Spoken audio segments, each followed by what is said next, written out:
Donc bonjour à toutes, bonjour à tous. Donc j'en profite d'une petite accalmie pour me protéger quand même.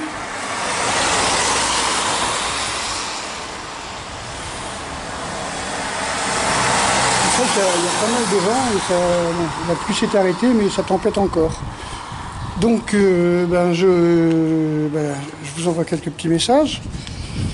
Alors merci pour tous les tipeurs, hein.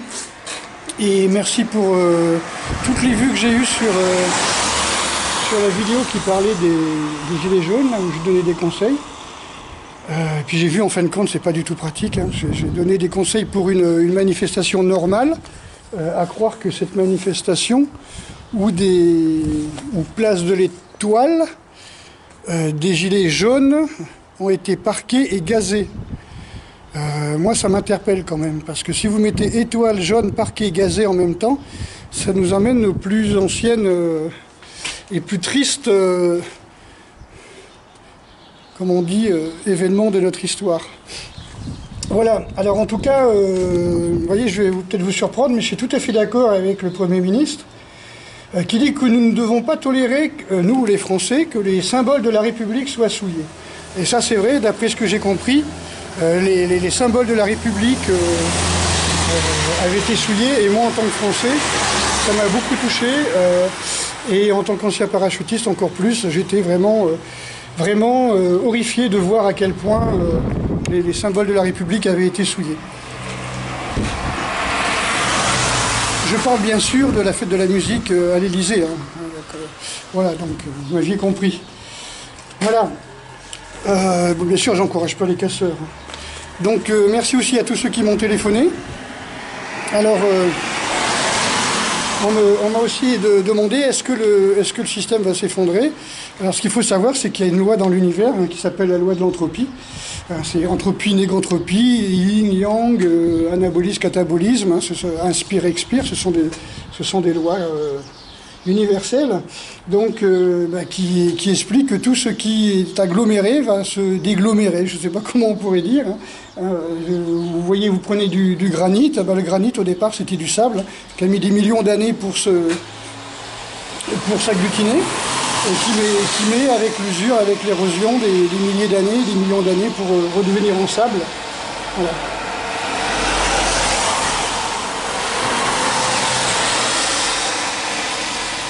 Voilà, et puis surtout, je voulais rebondir, je pense que je peux y aller là-bas. Avec tous les blocages, tout le monde passe par les petites routes secondaires maintenant, c'est quand même incroyable. Donc je voulais dire un petit peu pour ce qui est de tout ce qui est vérité, tout ce qui est mensonge. Je suis pas le seul, ni le premier, par exemple, quand on parle du Bushido, hein, je voyais déjà Maître Hatsumi disait, dans un de son livre, je crois qui est sorti dans les années 88, vers là, qui était un livre sur le bâton, je crois que c'était Ambo Jutsu, quelque chose comme ça. Donc c'était l'école Kukishin-ryu, un livre en anglais, et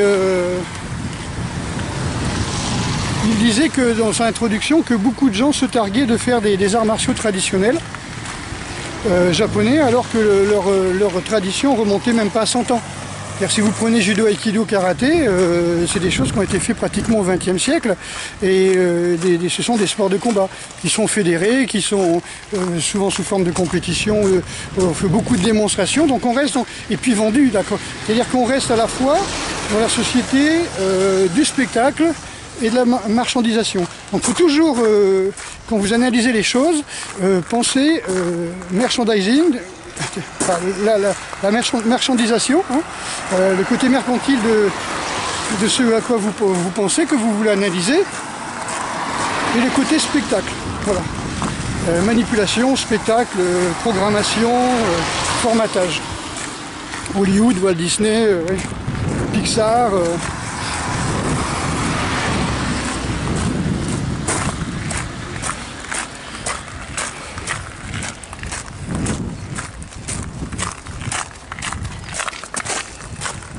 Donc, quand je parlais par exemple, quand Maître Hatsumi parlait de ce mélange, de tous ces sports de combat, et que nous on a appelé arts martiaux, donc là on est dans dans l'éparpillement, et tout d'un coup, quand on va agglomérer ces sports de combat, hein, eh ben, on va faire des nouvelles techniques.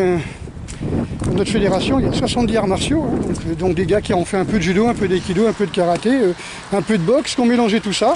Alors il y en a qui ont appelé ça MMA, il y en a qui ont appelé ça Krav Maga, il y en a qui ont appelé ça comme ils veulent, mais ça reste toujours un mélange de sports de combat. Je pense que tout le monde l'avait compris. D'accord. Et Maître Hatsumi nous avait aussi averti qu'il y avait une grande erreur sur le Bushido, c'est qu'on avait interprété le Bushido, c'est la mort, hein, c'est-à-dire le sacrifice, etc., et au service d'une idéologie, alors que Hatsumi Sensei disait non, pas du tout, le Bushi et le samouraï doivent protéger la vie. Donc le principe, c'était protéger la vie, et non pas sacrifier sa vie. Mais bon, les militaristes, les ultra-militaristes, ultra-nationalistes japonais, entre deux guerres, hein, c'est-à-dire entre 1905 et 1931, se sont emparés du Bushido et en ont fait le journal de bord des assassins armés que l'on connaît. Voilà, donc massacre à Nankin, massacre en Corée, massacre en Philippines, vous connaissez un petit peu l'histoire. Voilà, donc c'est tout simplement... dans Maître Hatsumi nous avait déjà expliqué ça plusieurs fois, que ce que nous on appelait arts martiaux, c'était pas des arts martiaux, et que le Bushido, voilà, fallait le prendre avec des pincettes.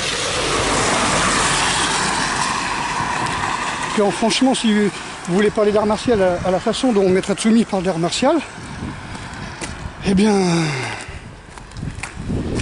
le mec qui vous saute dessus, vous lui mettez un pouce dans l'œil. Voilà. Donc le combat s'arrête, l'arbitre dit stop, il y a un accident, vite on arrête. Bah ouais, mais le combat c'est censé être fait pour tuer. Hein. Vous êtes censé défendre votre vie, hein. Vous n'êtes pas censé faire du sport. Hein. L'art martial, c'est l'art militaire. Le tribunal martial, c'est un tribunal militaire. Hein. C'est comme la loi martiale. Voilà.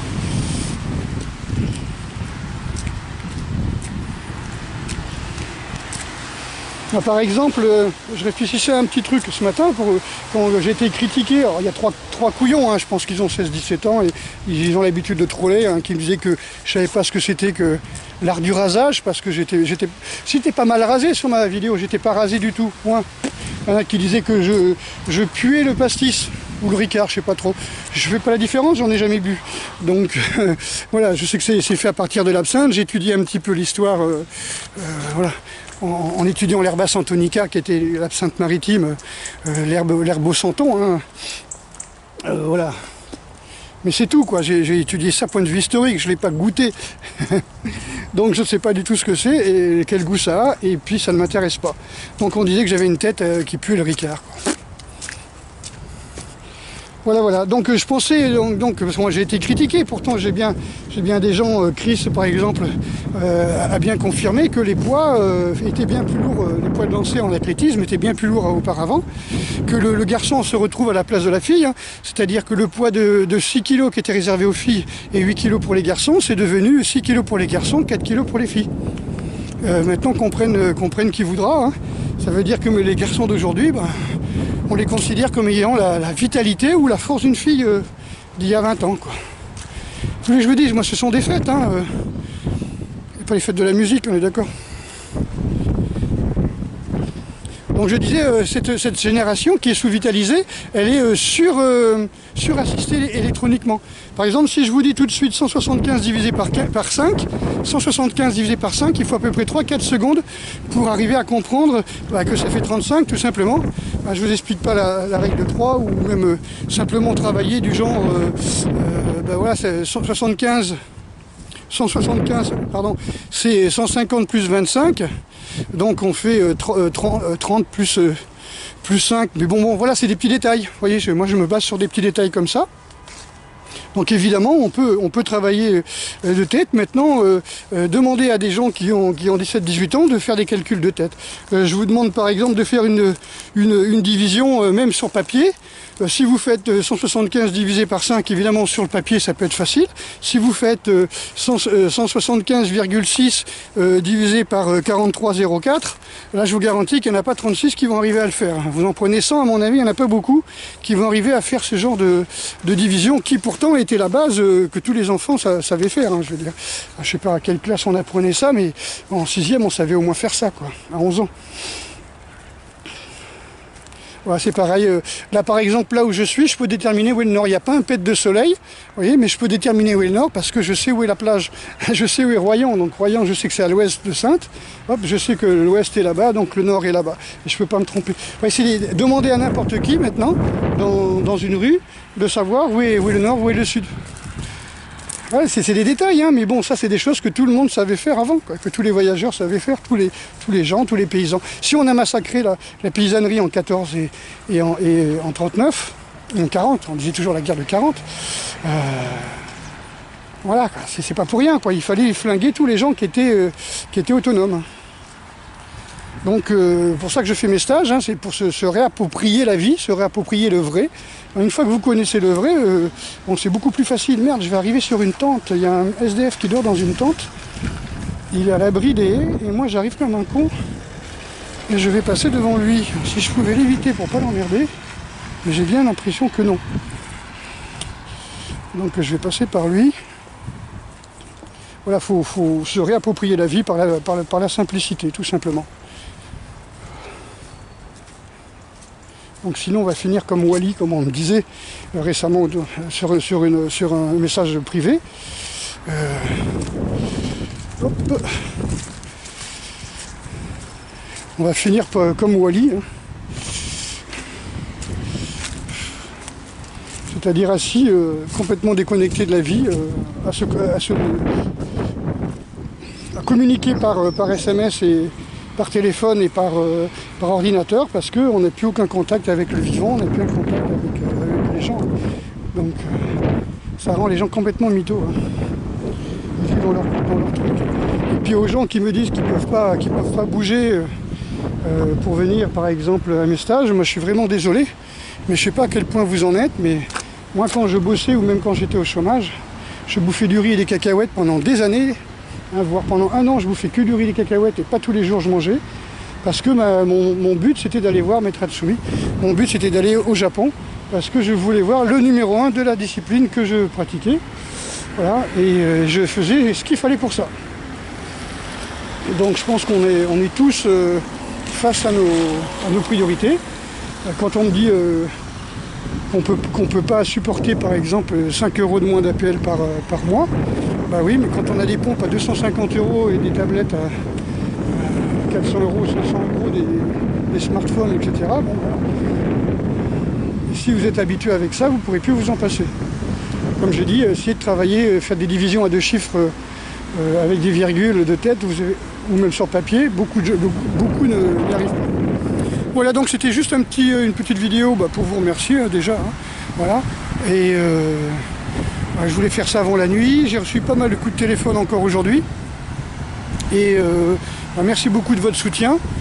L'avant-dernière vidéo a été vue dans les 34 000 fois, je crois, il y a 1000 likes. Je trouve ça quand même bizarre. Moi, personnellement, j'étais pas du tout prêt à ça. J'ai fait cette petite vidéo tranquillement en me levant le matin, la tête un peu dans le pâté, hein, et juste parce que j'avais eu cette idée pour éviter les effusions de sang, voilà, de vouloir travailler comme arriver devant des cordons de CRS en voulant être humain, quoi, simple. Et puis en fin de compte, j'ai vu que les gens se sont fait guider vers la place de l'Étoile. Voilà, tous les gilets jaunes étaient là, il y avait des snipers, donc il n'y a pas de négociation, hein, quand vous voyez les mecs ils arrivent et on met des snipers pour contrôler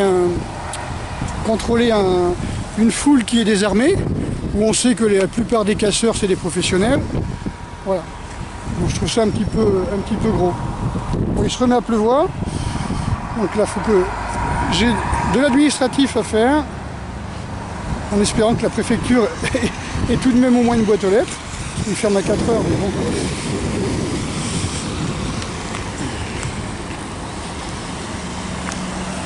Ok, donc je vous dis à bientôt. Merci beaucoup de tous les tipeurs.